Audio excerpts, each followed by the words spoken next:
saludo, mi nombre es Lady Jiménez, estudiante de la Corporación Universitaria Minuto de Dios, y el siguiente trabajo va dirigido a la materia de responsabilidad social con énfasis en empoderamiento femenino.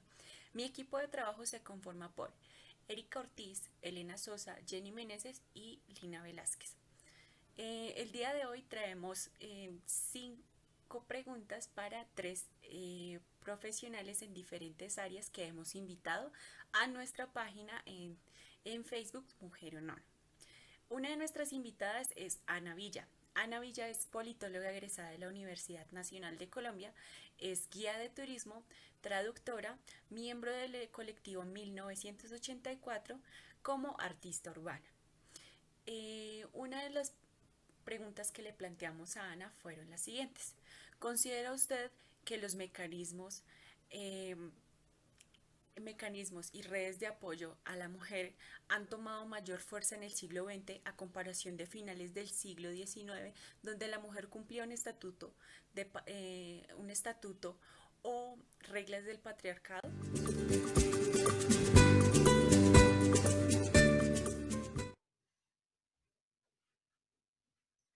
Hola, buenas tardes. Mucho gusto. Mi nombre es Ana María Villa. Muchas gracias a Lady Jiménez por invitarme a este espacio de formación de la Universidad Minuto de Dios. Y bueno, respecto a la primera pregunta que las compañeras me plantean, sí estoy de acuerdo que los mecanismos y redes de apoyo de las mujeres han cambiado a lo largo de los años y de los siglos. Por supuesto que en el siglo XIX había pocas menciones a las luchas de las mujeres y a sus derechos. Podría decirse que en el finales del siglo XIX e inicios del siglo XX está todo el movimiento sufragista, las mujeres blancas de clase media alta o alta, con acceso a aprender a leer, con acceso a diferentes tipos de educación, empiezan a luchar por los derechos también a ser ciudadanas completas y no simplemente unas sujetas del espacio privado. Entonces, claro que después del movimiento sufragista, que fue muy importante, empezaron también las luchas por los derechos de libre matrimonio, por los derechos a la propiedad, y así hemos venido evolucionando a lo largo de todo el siglo XX y el siglo XXI. Rápidamente podría mencionar que hay 4 generaciones de feminismos o de luchas de género. La primera lucha fue esta luchada por mujeres blancas, mujeres de clase alta, que fueron llamadas sufragistas. También sucedió aquí en Colombia a inicios de los 20.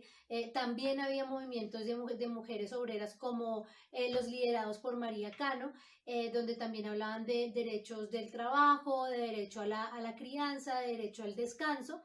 Y a medida que fue pasando el tiempo, pues vino la segunda ola, que habla de los derechos también a la propiedad, el de los derechos al divorcio, al casamiento, derechos al estudio, ¿sí? Y a continuación pasa en los 60s y en los 70s la tercera ola de los feminismos, ¿sí? Que empieza a hablar de derechos sexuales, de derechos reproductivos y de diferentes maneras de ser mujeres. También las mujeres negras en Estados Unidos entran entran a la lucha feminista y se dan cuenta que no todas las posiciones las representan y que es muy distinto vivir y ser mujer negra, latina y de clase trabajadora a ser una mujer blanca de clases dominantes. Entonces, introducen el concepto del feminismo interseccional y gracias a ellas les debemos al enfoque interseccional que entiende la situación socioeconómica, la raza, el origen de donde venimos y el enfoque de ser mujer, bueno, y la vivencia de ser mujer como elementos que atraviesan nuestra vida. Entonces, no todas las mujeres vivimos las opresiones de maneras distintas y eso, digamos, es lo que habla el feminismo interseccional de la tercera ola. Y por último, la cuarta ola es aquella que incluso cuestiona las identidades de género como tal y la concepción de que exista algo que se llame ser mujer. ¿Cierto? Son concepciones mucho más teóricas, mucho más que se entienden como más radicales, pero entre los feminismos no tiene que haber un antagonismo, sino más bien maneras distintas de vivirlo. Como mujeres, de acuerdo a cómo nos sentimos y nos y nos decidamos desarrollar y desenvolver en nuestra vida, pues un feminismo u otro nos servirá más. Lo importante es que hagamos una reflexión sobre nuestra habitar en el mundo y ante todo recordemos que somos sujetas de derechos, sujetas también de una vida libre de violencias y de sexismos y pues que debemos ser la mejor versión de nosotras mismas.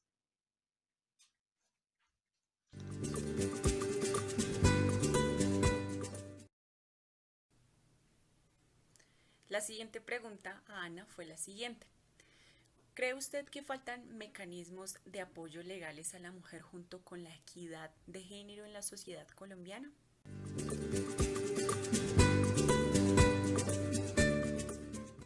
Bueno, y respecto a la segunda pregunta, por supuesto, estoy de acuerdo con que hace falta mecanismos para la protección de la vida y las libertades de las mujeres. Y antes de mencionar cuáles son las falencias, hablemos un poco de lo que hay en este momento en el marco jurídico colombiano. Porque si bien hace falta lograr muchas cosas más en términos de ejecución, tenemos un marco normativo que nos podría ayudar a realmente combatir en muchos niveles y en muchas dimensiones las violencias contra las mujeres. Entonces, nuestro primer hito que nos importa, y voy a ser breve en este caso, pero es importante que ustedes como estudiantes lo sepan, es la Constitución Política de Colombia de 1991, la Carta Magna de las leyes de nuestro país. Ahí están los artículos 43, 48 y 49 que rechazan las desigualdades de mujeres y hombres y también rechazan las violencias intrafamiliares. En este momento, en el 91, no se habla todavía muy avanzadamente con un lenguaje de enfoque de género, pero con el tiempo ya vamos a ver que sí. Después de la Constitución Política de Colombia, tenemos la Ley 248 de 1996, que ratifica la Convención de Belém do Pará para la eliminación de las violencias contra niñas, adolescentes y mujeres. En este caso, ya entonces hablamos de una estructura, de una ley internacional, un acuerdo internacional que es adoptado por el Estado colombiano. Si quieren saber más de esta convención, pueden googlearla y van a encontrarla súper fácil. El siguiente hito muy importante fue la Ley 823 de 2003 para la igualdad de oportunidades en el escenario público y privado para las mujeres. Aquí fue donde se asignó una cuota representativa en las elecciones y en todas las candidaturas, tanto regionales como nacionales, para cargos públicos, alcaldes, gobernadores y gobernadoras, congresistas, presidentes, entre otros, ¿sí? Entre otros cargos de representación pública, pero también en el sector privado. ¿Sí? Entonces, igualdad, paridad de salarios, igualdad de oportunidades, empoderar a las mujeres para que se presenten a posiciones directivas, entre otras. Luego del 2003 tenemos otro hito importante que es la Ley 1257 de 2008 que legaliza y que genera todo un marco normativo para una vida libre de violencias. Entonces se reconoce que hay unas violencias basadas en género que viven las mujeres por el simple hecho de ser mujeres. El acoso sexual, la violencia intrafamiliar, las persecuciones y el acoso laboral, entre otras. ¿Qué pasa cuando hay una ley que hay herramientas para pelear y que se puede empezar a exigirle al Estado colombiano que construya mecanismos para garantizar esas leyes y esos derechos? Ahora, después del 2008, tenemos la ley 1448 de 2011, la Ley Nacional de Víctimas. La primera ley en Colombia en su historia que reconoció por fin que existían víctimas del conflicto armado. Suena obvio, pero el hecho de nombrar las cosas genera otras realidades. Entonces, en el 2011, por fin, se puede empezar a construir un mecanismo de verdad, justicia y garantía de no repetición para las víctimas del conflicto armado. Y aquí especialmente para las mujeres, que fueron víctimas transversales en los 13 hechos victimizantes de las que habla esta ley. Si quieren saber cuáles son los 13 hechos, también se puede googlear súper rápido. Y finalmente tenemos la ley 1761 de 2015 que reconoce los homicidios hacia las mujeres como feminicidios. El asesinato de una mujer no por accidente, no porque la fueron a robar, no porque fue un accidente, estaban en un lugar y explotó algo y se murió, sino un asesinato porque su vida fue eliminada, fue cortada por el hecho de ser mujer. Es decir, estamos hablando de los mal llamados crímenes pasionales, estamos hablando de las persecuciones, estamos hablando de las violencias en el contexto del conflicto armado, las violencias sobre los cuerpos de las mujeres. Entonces, estos hitos son muy importantes para que los tengan en cuenta. Ahora, con todas estas leyes con las que podríamos hacer muchas cosas, ¿qué es lo que está faltando en nuestra sociedad colombiana? Definitivamente, primero, la capacitación y la formación de funcionarios de bajo, medio y alto nivel en la rama judicial, es decir, fiscales, investigadores, jueces con enfoque de género. Muchos de ellos no conocen y no están de acuerdo ni empatizan con estas leyes. Entonces, cuando llega una víctima de violencia sexual, de violencia intrafamiliar o de acoso, no tienen el marco normativo en su cabeza y lo que hacen es revictimizar. Entonces, ese es el primer problema, la carencia de formación del personal de la rama judicial. El segundo elemento es, en general, la falta de sensibilización sobre estas normas y el reforzamiento de ideas culturalmente preconcebidas sobre que las mujeres es normal que reciban ciertos tipos de violencias y es normal que los hombres ejerzan cierto tipo de violencias. Es importante hacer notar que el patriarcado, la estructura social donde los valores masculinos prevalecen sobre los femeninos, afecta tanto a hombres y mujeres. El machismo afecta a hombres y mujeres. Se construyen identidades tóxicas, identidades dañinas masculinas e identidades dañinas femeninas, ¿cierto? Entonces, ¿cuál es la idea? Empezar a transformar esto. Entonces, ese es el segundo problema, un pensamiento de que las cosas son como son y no pueden cambiar. Y yo diría que un tercer mecanismo es la falta de comunicación entre la literatura y lo que se produce en la academia, la realidad y el Estado. ¿Sí? Tenemos unas leyes muy útiles y tenemos unas personas en las academias pensando muchas cosas, pero no se encuentran en la realidad para día a día transformar estas situaciones. Muchas veces, en muy pocos escenarios se dan estos debates, entonces mi invitación final es a que ustedes en sus casas, en el bus, en la bicicleta, con sus amigos, con sus amigas, en todos los escenarios, pongan este debate de por qué es importante hablar de igualdad de género, hablar de nuevas masculinidades y nuevas feminidades y de una vida libre de violencias. Muchísimas gracias de nuevo por la invitación y espero que estén muy bien.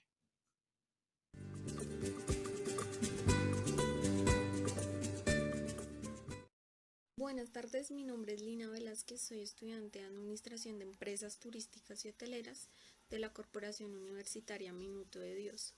Otra de nuestras invitadas es Cristina Sanz.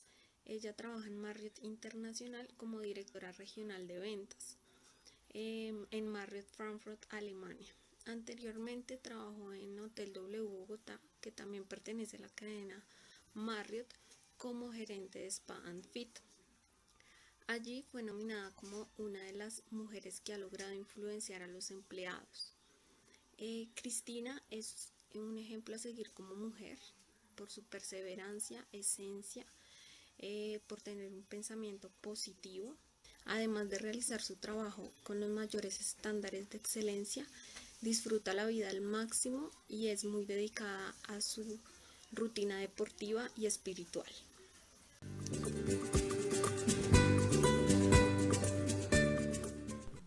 Hola, mi nombre es Cristina Sanz, yo trabajo para Marriott Internacional y llevo más de 13 años trabajando en hotelería.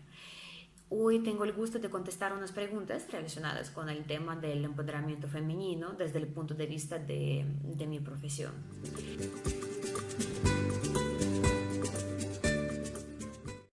Una de las preguntas realizadas a Cristina fue la siguiente: ¿cuál ha sido la importancia de promover el empoderamiento femenino desde su profesión?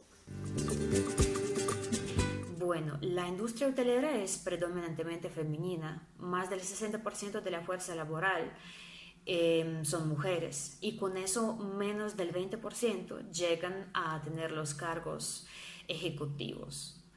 Claro que las empresas como por ejemplo Marriott Internacional están tratando de cambiar esta dinámica, impulsando a las mujeres a buscar los cargos de liderazgo, pero yo creo que con eso se evidencia una discrepancia muy grande. Hay una discrepancia en las oportunidades laborales y en la remuneración, entre otras cosas. Las mujeres muchas veces se ven estigmatizadas por las cualidades que son consideradas como típicamente femeninas, como por ejemplo somos más emocionales, más sensibles, pero con eso al mismo tiempo somos más intuitivas, tenemos una alta capacidad de inteligencia emocional. Últimamente se habla mucho del liderazgo transformacional. ¿Qué es? Un líder transformacional tiene una fuerte visión, tiene una personalidad gracias a la cual este tipo de líderes son capaces de cambiar las percepciones, cambiar las expectativas, impulsar un cambio dentro de la organización. Este tipo de líderes se relacionan con su equipo utilizando la inteligencia emocional. Siempre estimula a sus subalternos a mostrar iniciativa, a pensar, a buscar soluciones, inspira, motiva, guía con su ejemplo. Y lo que pasa es que los empleados forman un vínculo emocional fuerte con ese tipo de líder y por lo tanto eso en su turno impulsa un cambio muy grande dentro de la empresa porque todos terminan alineados con la misma visión, con los mismos objetivos.